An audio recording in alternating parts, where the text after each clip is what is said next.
Shelby Harris was here for just a hot minute. He came over in that Russell Wilson trade, and he was on this one of 8,000 podcast, the Dumb Jock podcast. Never heard of it, with Nate Jackson, and he was talking about being traded to Seattle and had this to say. Man, like when I say I cried like a baby, like because I was like, man, this is gonna like mess up everything with my family. Like we have it so good here.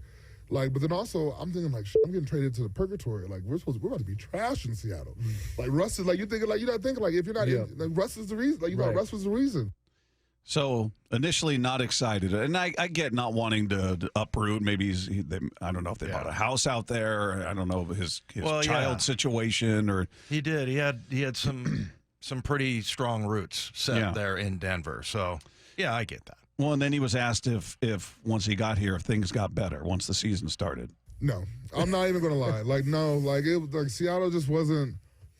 Was it too much rah-rah, like sis boom bosh? Well, I'm not a rah-rah type of guy. I don't need that type of shit to keep going. Guys like bouncing around. No, but Pete was fine. It was just more of like Seattle's a very depressing city. It's raining all.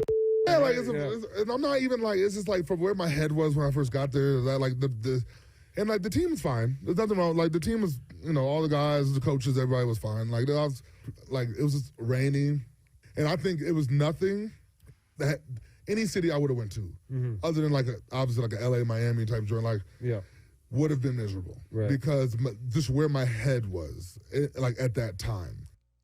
That's tough when you get traded, and he didn't really have anything to say in it. I think was it maybe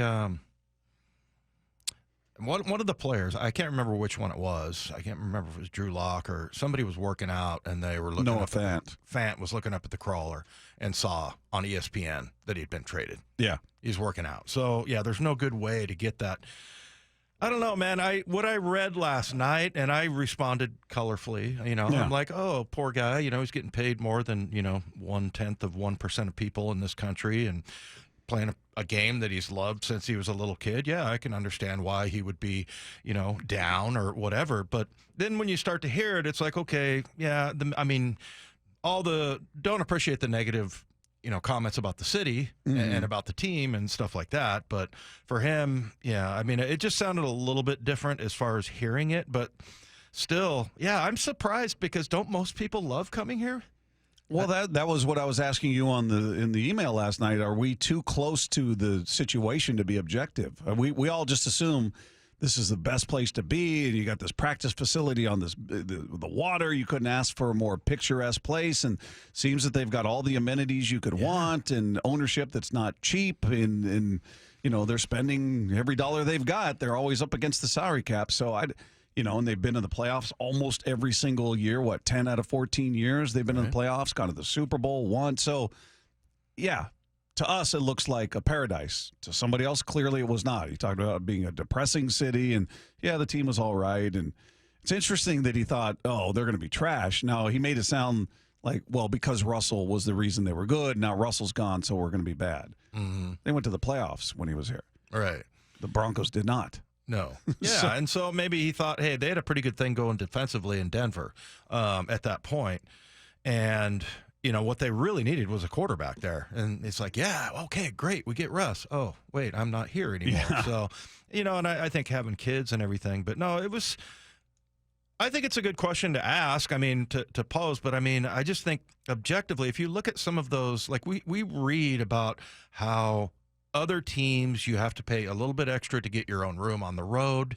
Then, there's also, was it Kansas City, I think, in that survey that the NFLPA did, they had lunch provided once a week, and then you could pay for it, right? Yeah. And then, so the Seahawks don't have any of that crap. As a matter of fact, they let the veterans sit up in first class while the coaches and all the staff sit back in it's like business class or whatever.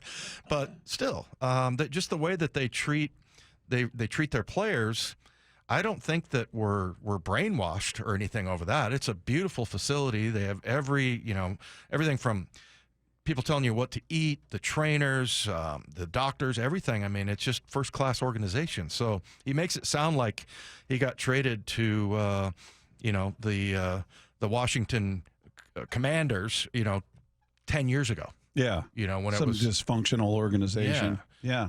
Reading it, you're right. Reading it was worse. When you see it transcribed, you're just going, what? I was like, this guy hardly, had an impact here, and he's acting like, he was wronged by coming. That's the nature of the business. That's why you make the crazy money you make. You do have to uproot your life, and I get it. It's not easy. The defense wasn't good while he was here.